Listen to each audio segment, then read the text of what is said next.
Nos últimos séculos, poucos temas suscitaram tanta discussão como as sociedades secretas. A maçonaria é uma delas. As notícias do crescente número de membros e as polémicas que a comunicação social trouxe para os jornais despertaram uma curiosidade e levaram-me a querer saber mais. Quem são os maçons? O que fazem? O que os move? Será que, numa época em que a internet parece pôr a nu todas as matérias, ainda existe uma sociedade que consegue manter-se em segredo?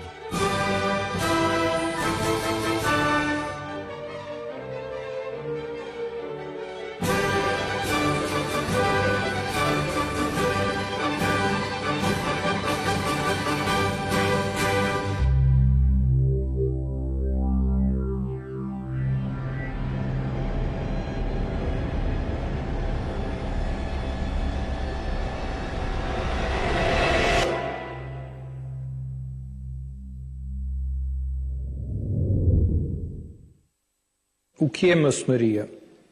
Como nós dizemos hoje, tal como acontecia no século XVIII, a maçonaria é um grupo de homens e mulheres livres que se predispõem em reuniões a discutir tudo. Quando digo tudo, sem limitações de dogmas, de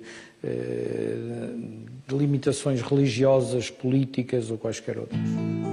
Mas se eu quisesse explicar o que é a maçonaria, em termos muito simples, diria que esta sociedade de pessoas de bem, de homens livres e de bons costumes, como nós nos consideramos, visa exatamente esta possibilidade de nos aperfeiçoarmos, de dialogarmos uns com os outros, independentemente e para acima das diferenças que nos podem separar no plano religioso, no plano político, no plano ideológico.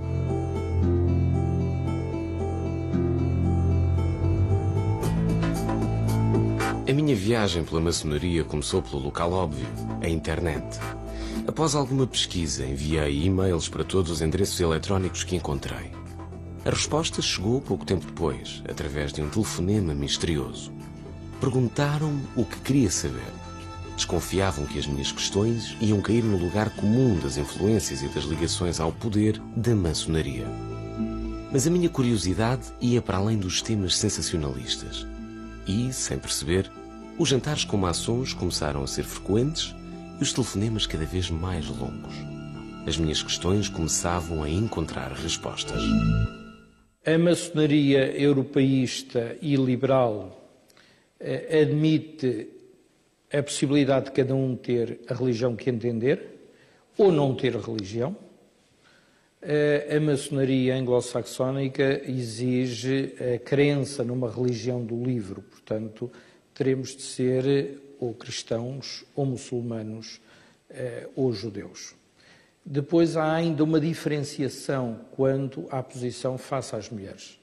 A maçonaria europeísta reconhece a maçonaria feminina, a maçonaria anglo-saxónica não reconhece a maçonaria feminina no presente momento. Existem duas grandes maçonarias, ou duas grandes correntes maçónicas universais.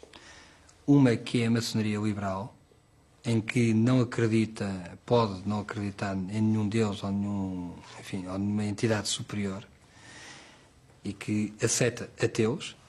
A outra, que é a maçonaria tradicional, que obrigatoriamente os maçons ou os membros têm que acreditar em algo, nomeadamente, um Deus revelado. E essas são as duas grandes maçonarias, ou duas grandes correntes universais. Cá em Portugal temos o Grande Oriente Lusitano e temos a Grande Loja Legal de Portugal, as únicas entidades credíveis, ou estruturas credíveis, na maçonaria masculina. Essa questão da maçonaria feminina, a maçonaria masculina e a maçonaria mista, particularidades ou não particularidades, a nossa posição é muito clara. Maçonaria é só uma, e em Portugal, e falando concretamente do caso português, nós temos em Portugal obediências masculinas, uma obediência feminina e uma obediência mista. Os valores que regem o Grande Oriente Lusitano, que é a maçonaria masculina, a Grande Loja Feminina de Portugal, que é a maçonaria feminina, e o direito humano, que é a maçonaria mista, os valores são os mesmos. Mas cada um de per si pode escolher e deve escolher que tipo de obediência melhor lhe calha. Há mulheres que preferem trabalhar só com mulheres. É onde se sentem mais confortáveis, onde acham que é o caminho, que o caminho será feito através desta via. Há outras mulheres que preferem trabalhar numa maçonaria mista e então vão para o direito humano. Há homens que preferem trabalhar numa maçonaria masculina, vão para o Grande Oriente, e os que preferem uma maçonaria mista vão para o direito humano. É uma escolha individual, única e exclusivamente uma escolha individual.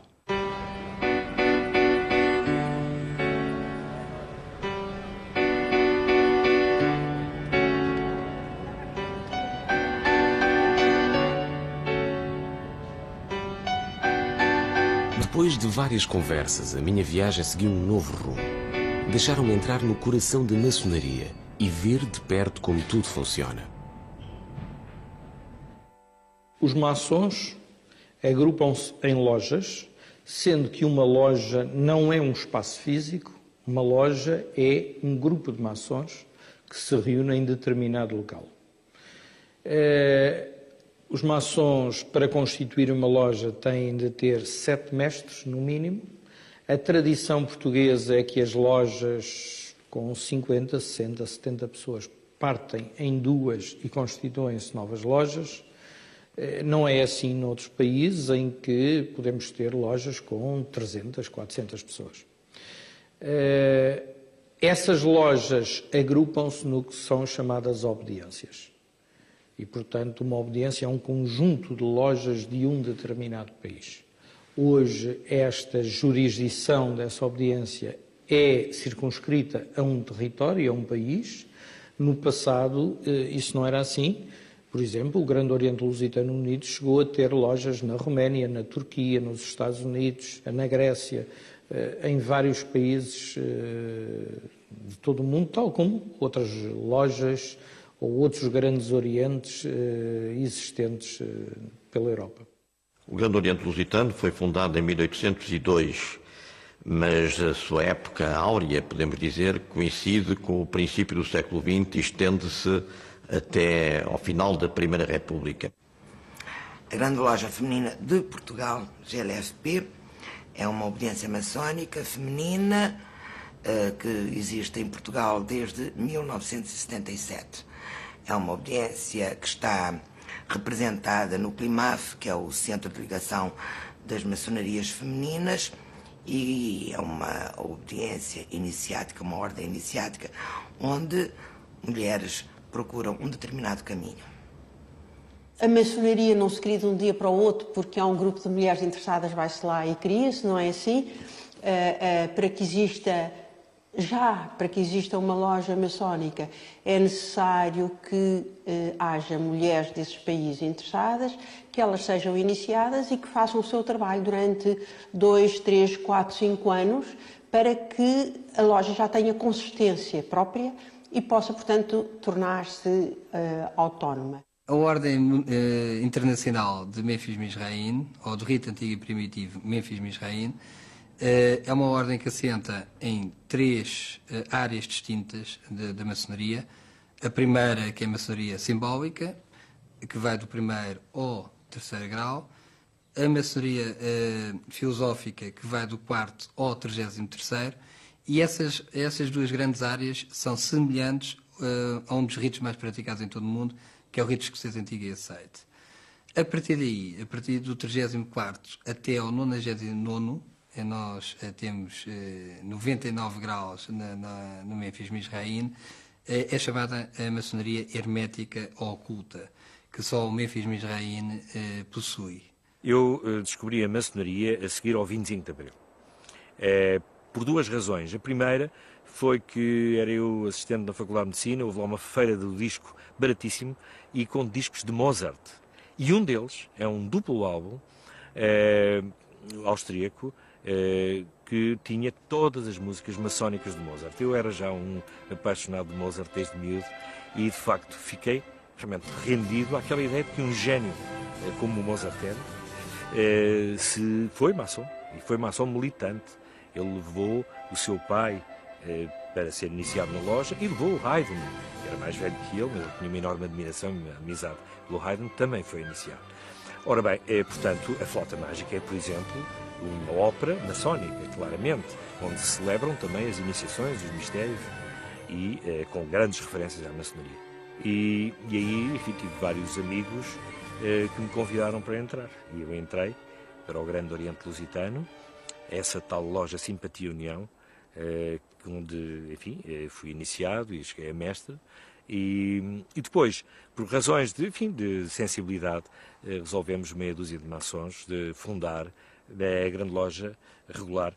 Mas nunca estive em conflito com o Grande Oriente, pelo contrário, considero, como muita gente, e ainda bem, que existe, como o Fernando Pessoa dizia, há a ordem maçónica e depois há as diversas obediências com diversas sensibilidades. E, de facto, a fraternidade entre todas elas é uma questão fundamental. Há inúmeros documentos com informação disponível sobre a maçonaria. Encontrei livros, sites, jornais, documentários e fotografias que pareciam abrir uma estrada de livre acesso ao interior da organização.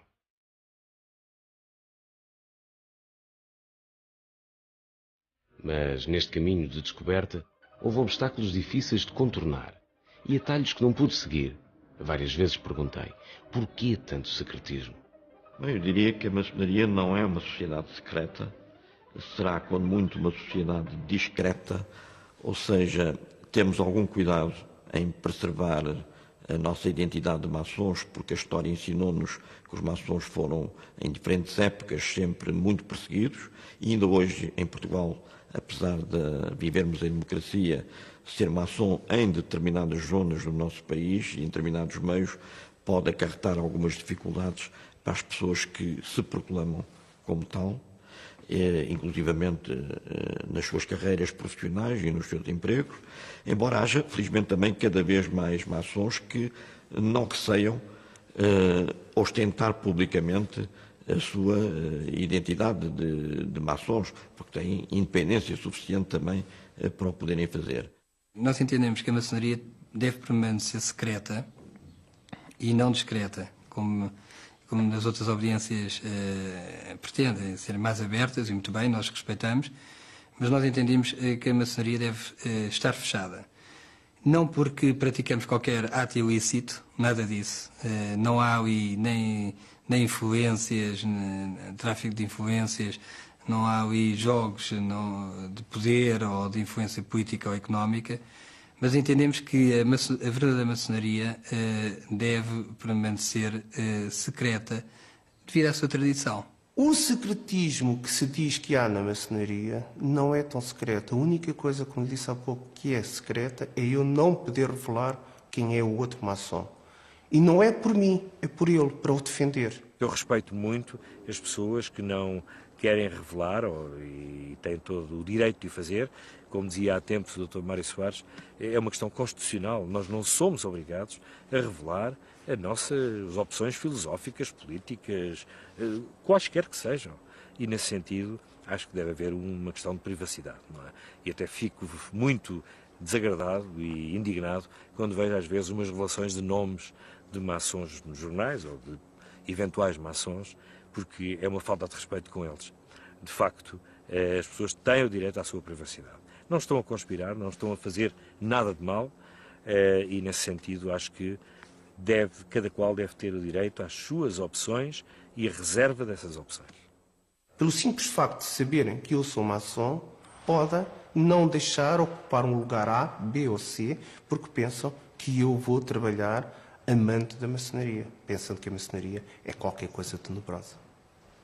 Bom, nós estamos no Estado de Direito e era só o que faltava que eu sofresse alguma perseguição de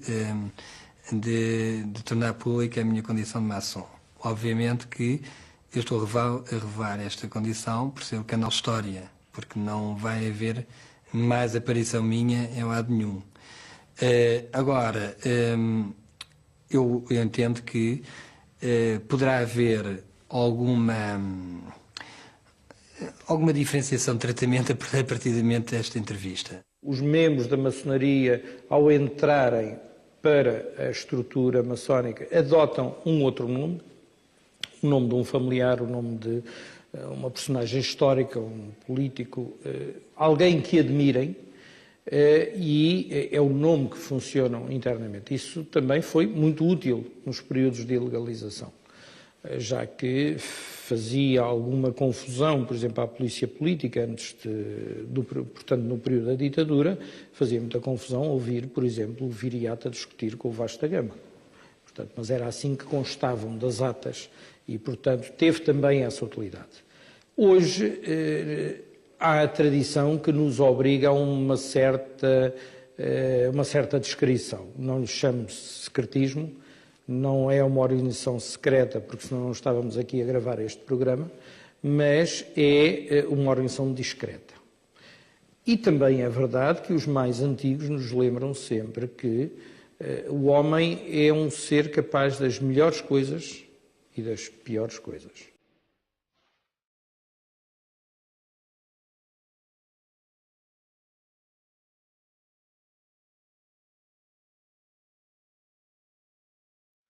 As perseguições à maçonaria foram cíclicas. A bula de 1738 do Papa Clemente XII declarava a excomunhão para todos os católicos que se filiassem ou ajudassem a maçonaria. E a Inquisição quase extinguiu a organização em Portugal. A partir de 1760, as perseguições acalmaram com a conivência de Marquês de Pombal, que provavelmente era também maçom. Mas com a morte de Dom José e o afastamento do Marquês, a maçonaria volta a ser perseguida e quase extinta. A dúvida levanta-se. Se, como dizem, são uma associação de homens bons, por que tanta perseguição? A maçonaria foi desde o início muito perseguida pela Igreja Católica e pelo Papado. Porque a Igreja Católica viu a maçonaria como uma espécie de ordem concorrente com a própria ordem católica, não é? Via a maçonaria como uma instituição que recrutava nas elites, que atraía igualmente também gente ligada à Igreja, incluindo, como disse, padres e bispos, e sobretudo como uma organização que procurava situar-se acima das diferenças religiosas, acima das várias religiões, o que para ela punha em causa um dogma essencial, que era o dogma do monopólio da verdade por parte da Igreja Católica. A ditadura de Salazar quase que ia extinguindo a maçonaria entre nós. Eu digo quase porque, felizmente, houve algumas lojas que resistiram, 3 entre 60 e tal lojas, e porque, mesmo assim, em vésperas do 25 de Abril, haveria quase uma centena de maçons em Portugal. Muito pouco em relação àqueles 3 a 4 mil que havia durante a Primeira República. Portanto, não se pode dizer que o contributo da maçonaria para o 25 de Abril tenha sido um contributo decisivo. Sabemos que o 25 de Abril foi feito, sobretudo, pelos capitães, pelos militares de patentes intermédias.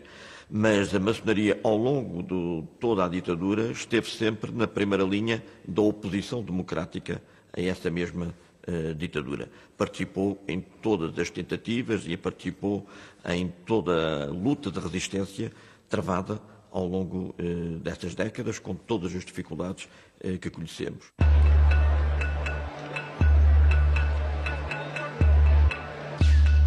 Mas a intervenção da maçonaria não se resume à oposição ao Estado Novo. Antes, e talvez o mais importante contributo para a recente história portuguesa, dá-se com a implantação da República em 1910. Como é sabido, foram os maçons que realmente implantaram a República em Portugal, em 1910. Curiosamente, neste mesmo tempo, a 14 de junho, uma assembleia dos maçons das lojas de Lisboa, que decidiu criar uma comissão de resistência da maçonaria, que teve por objetivo levar por diante o mais rapidamente possível a Revolução. Portanto, não há dúvida de que o Grande Oriente Lusitano está muito ligado a essa época de luta pela República, de implantação da República e depois de consolidação da República. É sabido que cerca de metade dos deputados deputados, senadores e ministros dos governos da República eram maçons. Se haveria cerca de 1.500 maçons no princípio do século XX, no final da Primeira República eles já chegavam a cerca de 3.000, 3.500, não é? Portanto, não há dúvida nenhuma que esse foi o período de maior desenvolvimento da maçonaria em Portugal, em que a maçonaria esteve ligada às grandes reformas do Estado, e nomeadamente à implantação do Estado laico e da escola laica em Portugal. Há vários aspectos em que a intervenção da maçonaria na sociedade portuguesa é relevante. Em primeiro lugar, numa tentativa, desde o século XVIII até aos dias de hoje, de abertura de espírito, de tolerância, de compreender a diferença de opiniões. Mas depois há marcas muito significativas. A nossa primeira Constituição, em 1822, tem a marca da maçonaria e de muitos maçons. O ambiente, o apoio filantrópico do século XIX, nomeadamente com a constituição de grêmios, de associações, de diversas instituições de solidariedade social, algumas delas que ainda existem hoje, é outra das marcas importantes. Todo o conceito do liberalismo português do século XIX também, a presença no republicanismo, é incontornável a maçonaria em 5 de outubro de 1910, ou depois, posteriormente, na luta contra a ditadura do Estado Novo. Portanto, ao longo de todos estes anos, a maçonaria tem estado presente. Sem dúvida, é daquelas coroas de glória, fomos o primeiro país do mundo a abolir a pena de morte. Quem assinou esse decreto era um maçom, Garrett. Quem propôs esse decreto à rainha era maçom. Todos os elementos, menos a rainha, Dona Maria II, que não era a única que não pertencia à maçonaria, todos, sem exceção, pertenciam à maçonaria. Outro momento importante da maçonaria, que foi trazido para a maçonaria por um bispo, o bispo de Betsaida, e que, como deputado, conseguiu pôr essa prática depois em ação, foi a passagem das prisões em penitenciárias. Isto é, quando o cidadão está preso, conseguir ser útil à humanidade, não estar fechado numa célula, poder estar num espaço que produza uma penitenciária é diferente de uma prisão. A abolição da Inquisição é um elemento muito importante. Como mais perto dos dias de hoje, a abolição das censuras são lutas que a maçonaria esteve sempre presente e esteve sempre por trás. Não há por acasos. E o primeiro-ministro que saiu a seguir ao 25 de Abril, Adelino Palma Carlos, foi soberano grande comendador do Grande Oriente Lusitano. Pós 25 de Abril, a maçonaria participa no desenvolvimento da democracia. Muitos dos seus membros militam nas mais variadas forças políticas, participam em ações de cidadania, participam nas assembleias constituintes da República, etc. São deputados, são políticos, são administradores, exercem toda uma variedade de atividades que, portanto, fazem parte das suas funções de cidadania.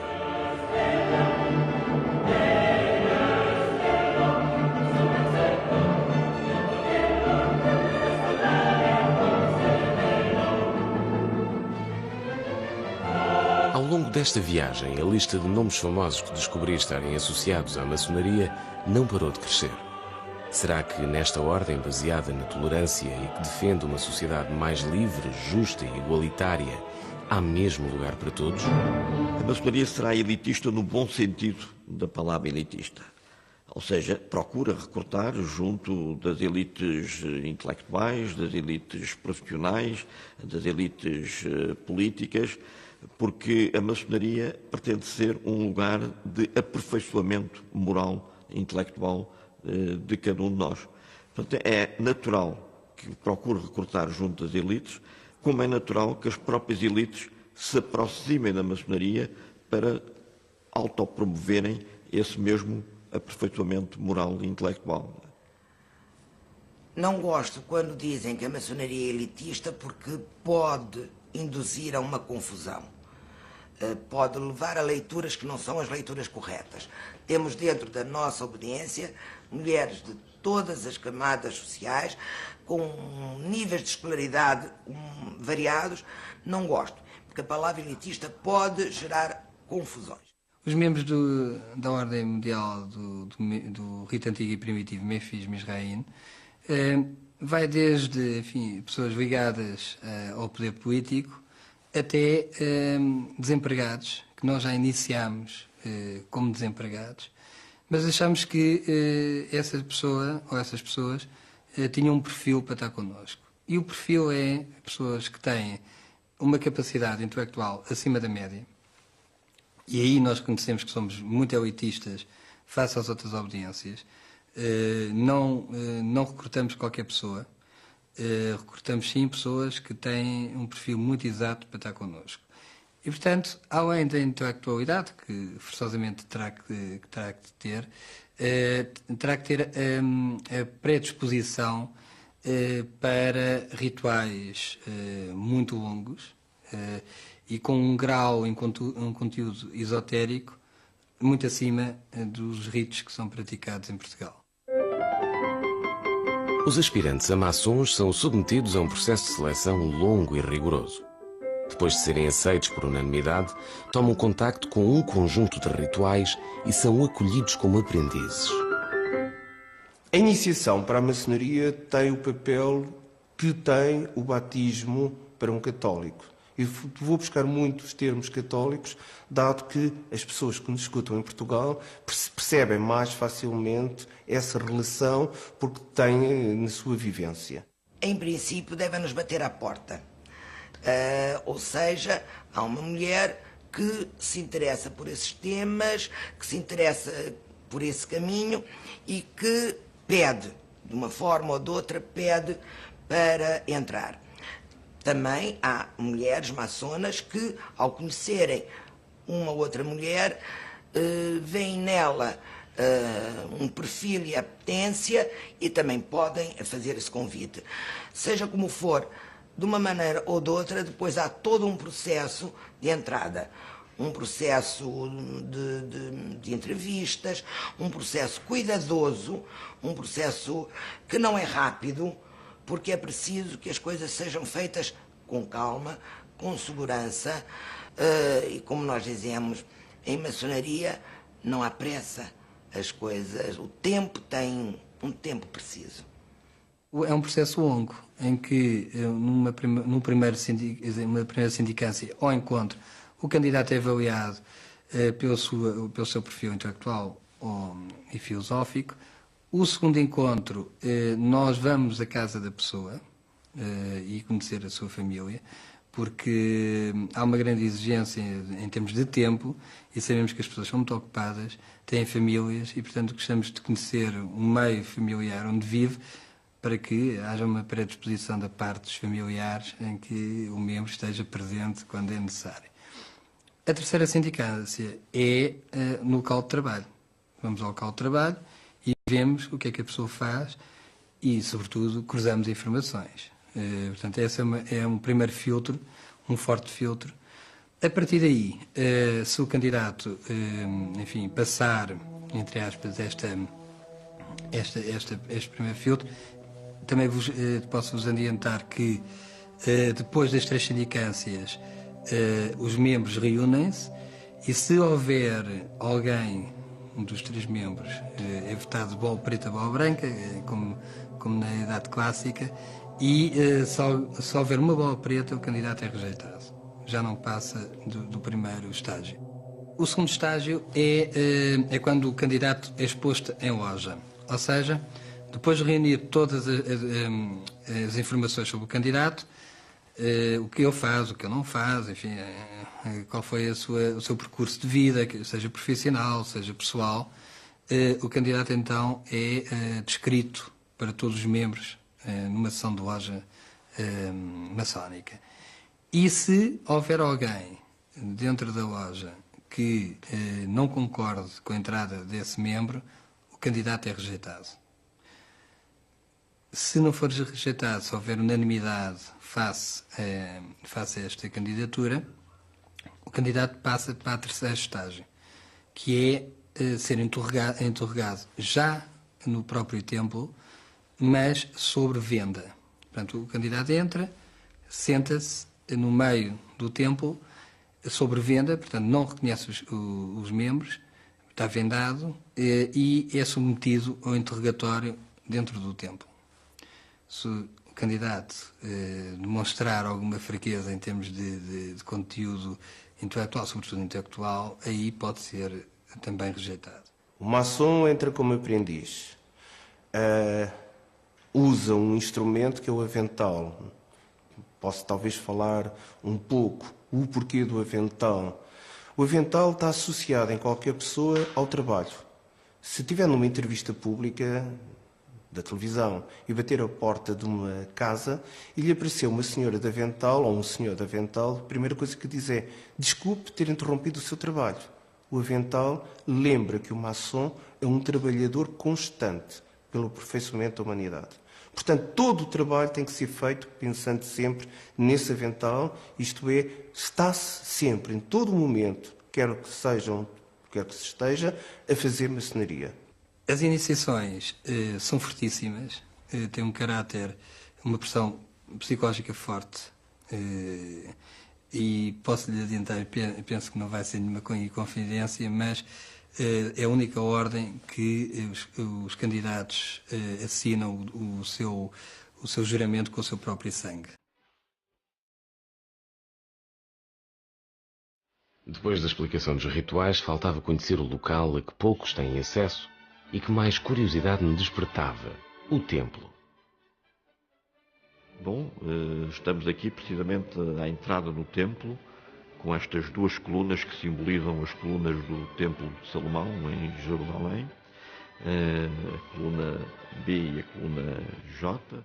B, da palavra hebraica Boaz, que significa na tua força, e o J da palavra hebraica Yaquim, que significa na força de Deus. E depois estamos em cima deste pavimento de quadrados pretos e brancos, que simbolizam a diversidade do globo e das suas etnias, simbolizam o contraste entre os diferentes princípios do universo, o espírito e a matéria, a vida e a morte, do mesmo modo que, ali ao fundo, o sol e a lua simbolizam também o princípio diurno e o princípio noturno. A maçonaria pretende fazer a síntese e conciliar princípios também contraditórios. À minha frente aqui está um bloco de pedra bruta, daquele lado um bloco de pedra polida. É exatamente o essencial da maçonaria está aqui nesta necessidade de cada um de nós trabalhar a pedra bruta de forma a transformá-la na pedra lisa. A pedra bruta significa as nossas imperfeições, significa uma vida ainda dominada pelas paixões e pelos impulsos. A pedra lisa significa já a nossa maturidade, uma maturidade em que conseguimos controlar os impulsos e as paixões.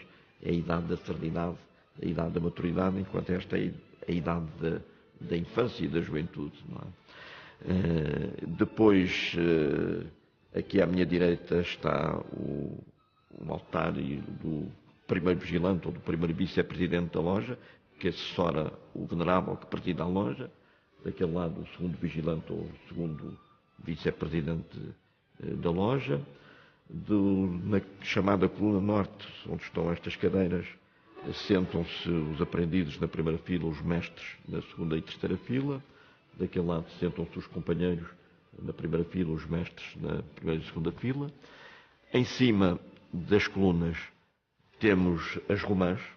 A romã é um fruto simbólico que significa a unidade na diversidade, a unidade dos ideais na diversidade da individualidade de cada um de nós maçons, junto ao teto, que é a abóbada celeste, toda azul, porque o templo significa também o universo. Portanto, os nódulos daquele cordão, que é o símbolo também da cadeia de união que existe entre todos os maçons no espaço e no tempo, significam também os 12 símbolos do zodíaco. Depois temos ali o altar ao fundo, onde se senta o venerável da loja, ou o próprio grão-mestre, quando se trata de uma sessão da obediência como tal. Para além do lugar do venerável ao centro, temos daquele lado o lugar do orador, que é quem, como eu disse, faz a síntese dos trabalhos na loja e providencia pelo respeito pelo regulamento do Grande Oriente Lusitano. Do outro lado senta-se o secretário. Ali mais atrás temos também o responsável aquilo que nós chamamos a coluna de harmonia, a escolha da seleção musical que vai acompanhando o trabalho da loja. E por cima da cadeira do venerável vemos um triângulo, aquilo que nós chamamos o delta luminoso. O triângulo é a figura geométrica central da simbologia maçónica. Os 3 vértices do triângulo simbolizam os 3 grandes princípios da liberdade, da igualdade e da fraternidade, ou as 3 virtudes da sabedoria, da força e da beleza, que estão patentes também nestas 3 colunas aqui no centro do templo. A coluna da sabedoria ao fundo, a coluna da beleza ligada ao lugar do segundo vigilante, a coluna da força ligada ao lugar do primeiro vigilante. Em síntese, creio que estes são os elementos essenciais da simbologia do templo que se justifica explicar aqui.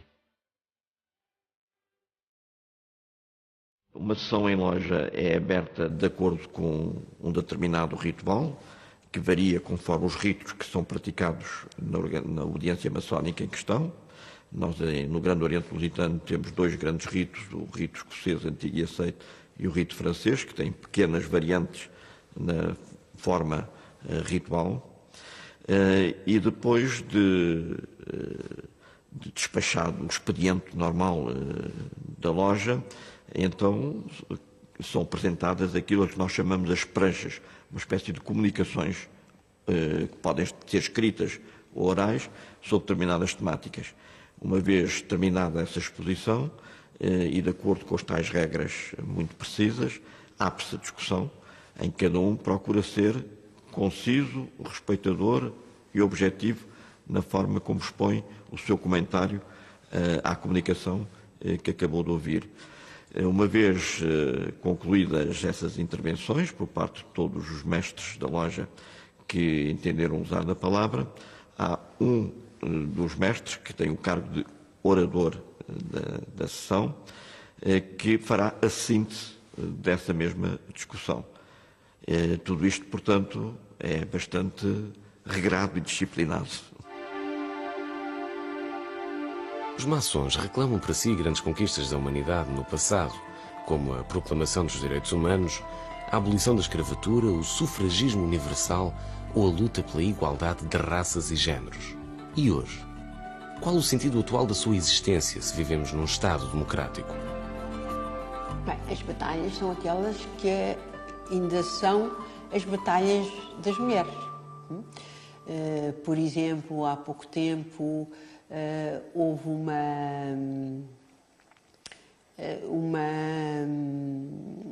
nova lei relativamente, um referendo, aliás, relativamente ao aborto. As mulheres maçonas participaram nesse combate.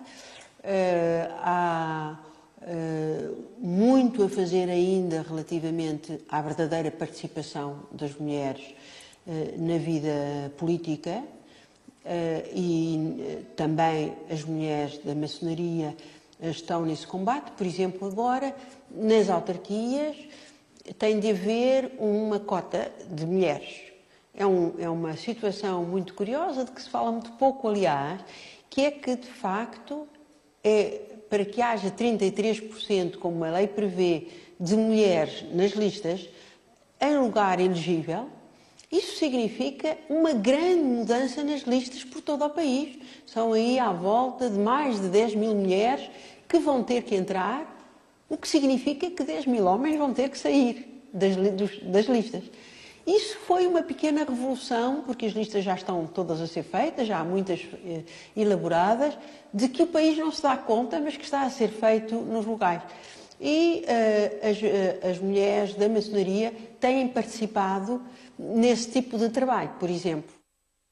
Neste momento, o Grande Oriente Lusitano está ligado a duas grandes obras de solidariedade social, o Internato de São João de Lisboa, para jovens e crianças do sexo feminino, de famílias desvalidas, e o Internato de São João do Porto, para jovens do sexo masculino e crianças do sexo masculino, também de famílias desvalidas. São instituições que remontam ao século XIX.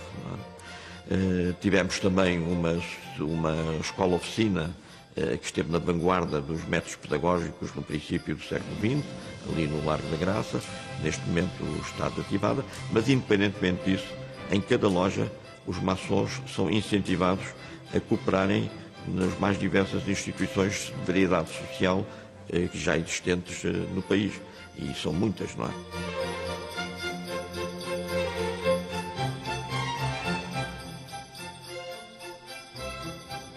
Como nós dizemos, continuar lá fora a obra começada no templo. Portanto, nós começamos no templo esse caminho de construção e temos que trazer cá para fora esse mesmo caminho de construção. Porque, outra frase importante e que define onde está um maçom, está a maçonaria. Os maçons estão presentes em tudo. Os maçons estão no Parlamento, estão no Governo, estão na Comunidade Europeia, estão em todo o lado a lutar para combater isso que eles consideram que não é tão benéfico para a humanidade. Portanto, não lhe posso dar um exemplo concreto, porque em todo lugar, todos, sem exceção, está um maçom.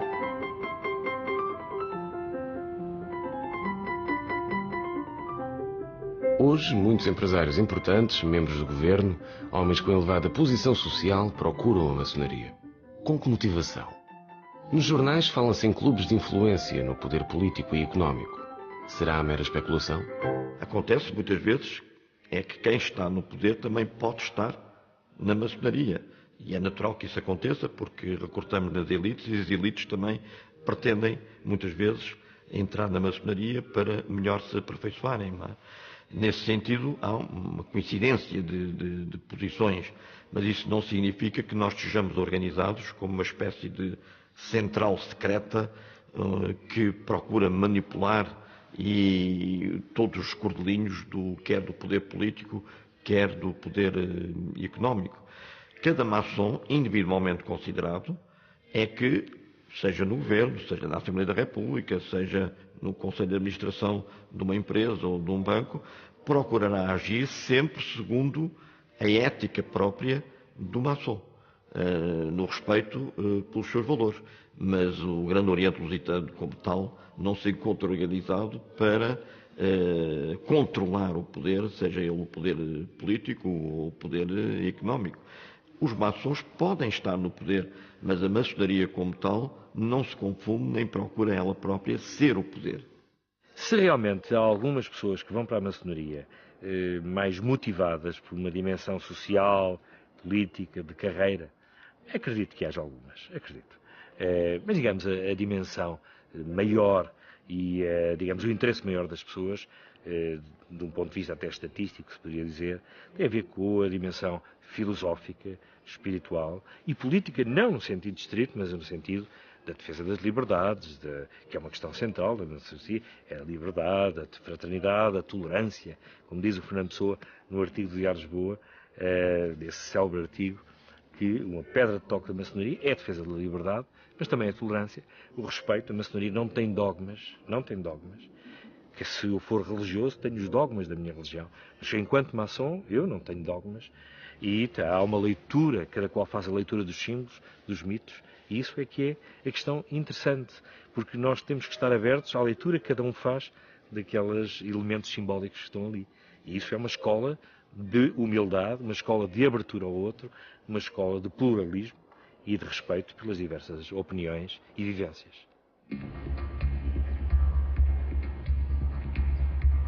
Nos últimos anos, a comunicação social deu destaque a processos judiciais em que maçons eram arguidos.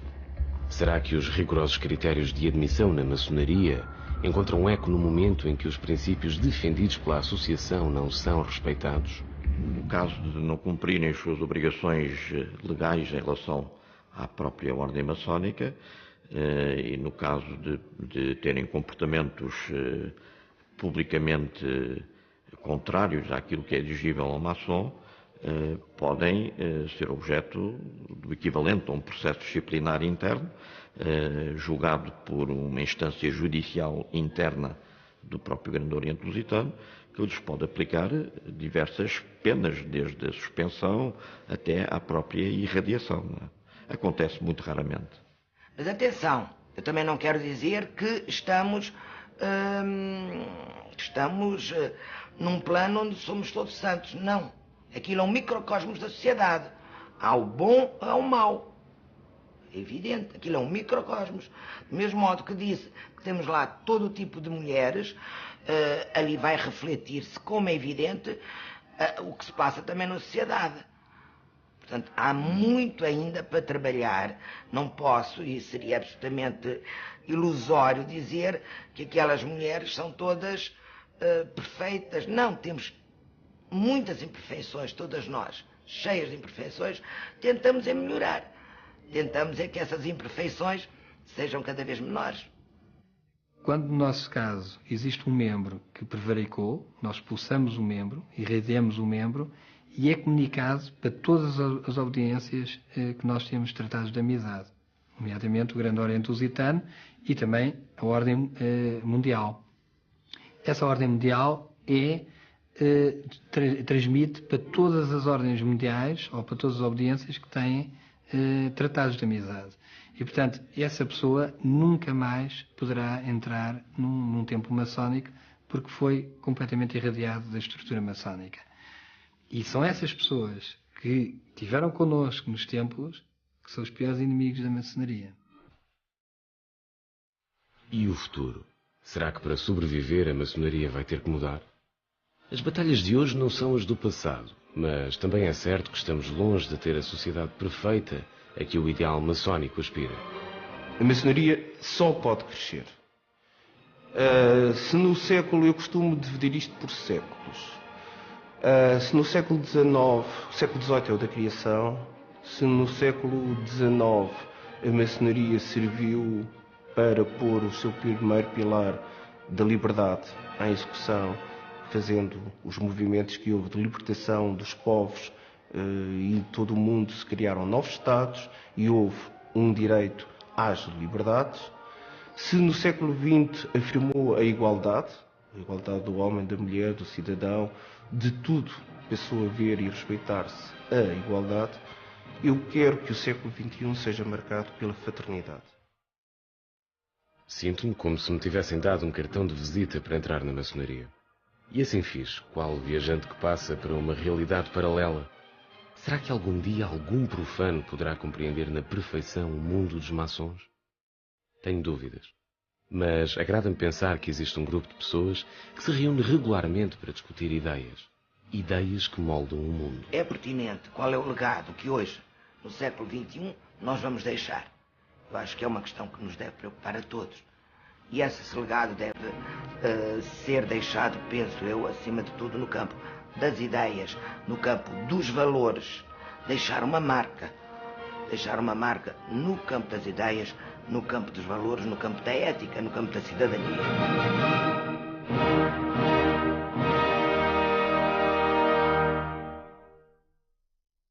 O segredo maçónico é um segredo individual.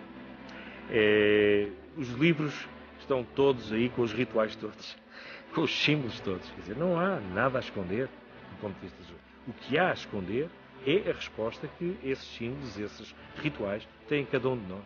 Esse é que é o verdadeiro segredo maçónico. É isso.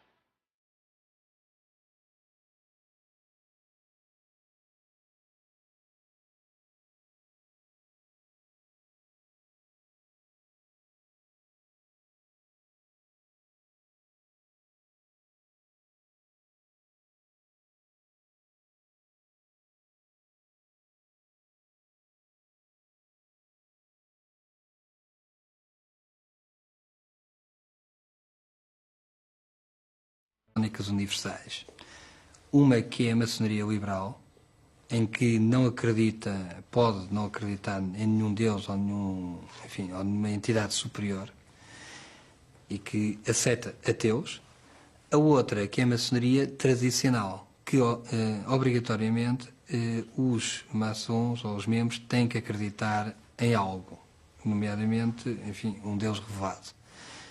E essas são as duas grandes maçonarias, ou duas grandes correntes universais. Cá em Portugal temos o Grande Oriente Lusitano e temos a Grande Loja Legal de Portugal, as únicas entidades credíveis, ou estruturas credíveis, na maçonaria masculina.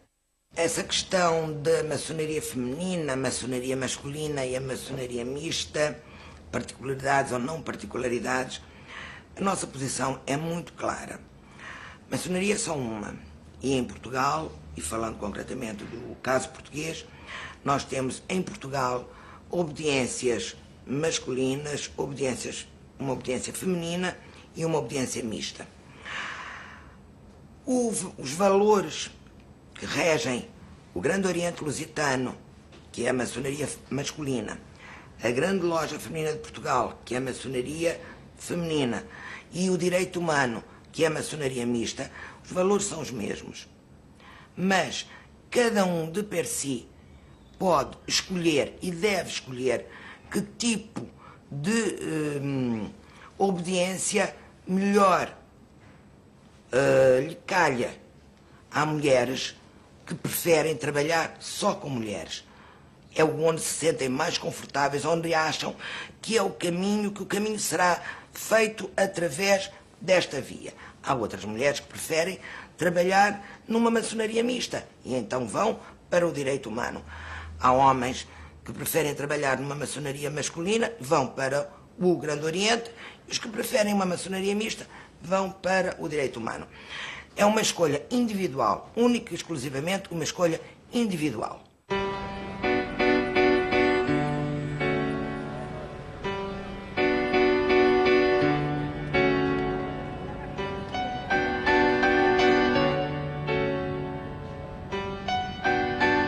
Depois de várias conversas, a minha viagem seguiu um novo rumo. Deixaram-me entrar no coração da maçonaria e ver de perto como tudo funciona.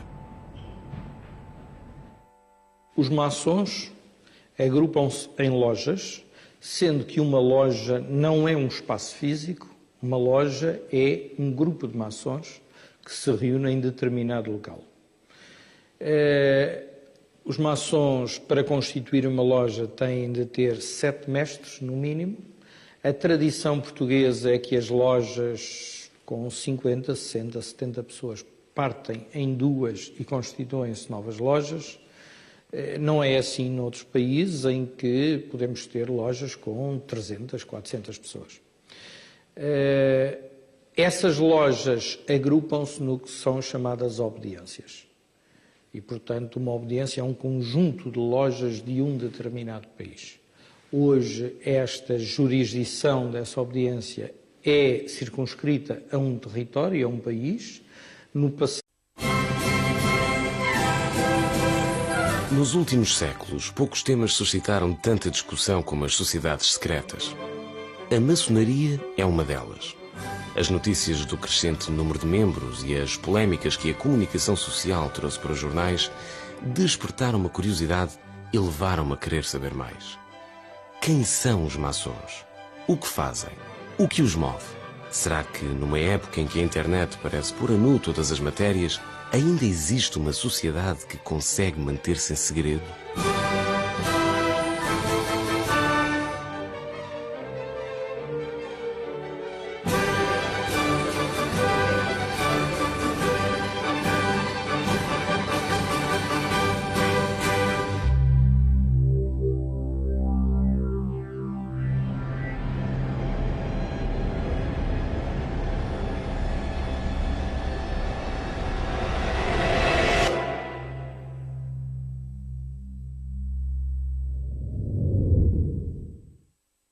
O que é maçonaria?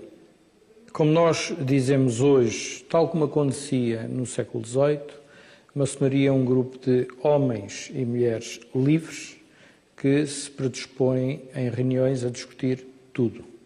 Quando digo tudo, sem limitações de dogmas, de limitações religiosas, políticas ou quaisquer outras.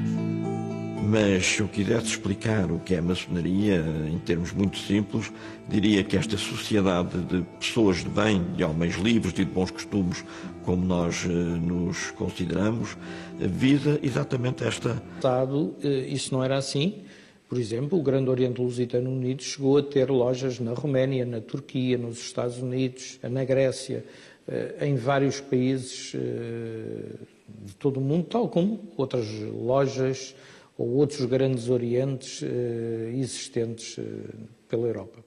O Grande Oriente Lusitano foi fundado em 1802, mas a sua época áurea, podemos dizer, coincide com o princípio do século XX e estende-se até ao final da Primeira República. A Grande Loja Feminina de Portugal, GLFP, é uma obediência maçónica feminina que existe em Portugal desde 1977. É uma obediência que está representada no CLIMAF, que é o Centro de Ligação das Maçonarias Femininas, e é uma obediência iniciática, uma ordem iniciática, onde mulheres procuram um determinado caminho. A maçonaria não se cria de um dia para o outro porque há um grupo de mulheres interessadas, vai-se lá e cria-se, não é assim? Para que exista uma loja maçónica é necessário que haja mulheres desses países interessadas, que elas sejam iniciadas e que façam o seu trabalho durante 2, 3, 4, 5 anos para que a loja já tenha consistência própria e possa, portanto, tornar-se autónoma. A Ordem Internacional de Memphis Mizraim, ou do Rito Antigo e Primitivo Memphis Mizraim, é uma ordem que assenta em 3 áreas distintas da maçonaria. A primeira, que é a maçonaria simbólica. A possibilidade de nos aperfeiçoarmos, de dialogarmos uns com os outros, independentemente e para acima das diferenças que nos podem separar no plano religioso, no plano político, no plano ideológico.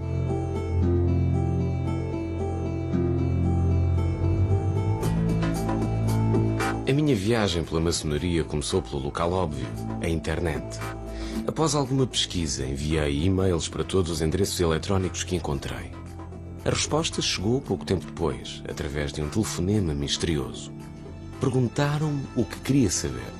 Desconfiavam que as minhas questões iam cair no lugar comum das influências e das ligações ao poder da maçonaria. Mas a minha curiosidade ia para além dos temas sensacionalistas. E, sem perceber, os jantares com maçons começaram a ser frequentes e os telefonemas cada vez mais longos. As minhas questões começavam a encontrar respostas. A maçonaria europeísta e liberal admite a possibilidade de cada um ter a religião que entender ou não ter religião. A maçonaria anglo-saxónica exige a crença numa religião do livro, portanto, teremos de ser ou cristãos, ou muçulmanos, ou judeus. Depois há ainda uma diferenciação quanto à posição face às mulheres. A maçonaria europeísta reconhece a maçonaria feminina, a maçonaria anglo-saxónica não reconhece a maçonaria feminina no presente momento. Existem 2 grandes maçonarias, ou 2 grandes correntes maçónicas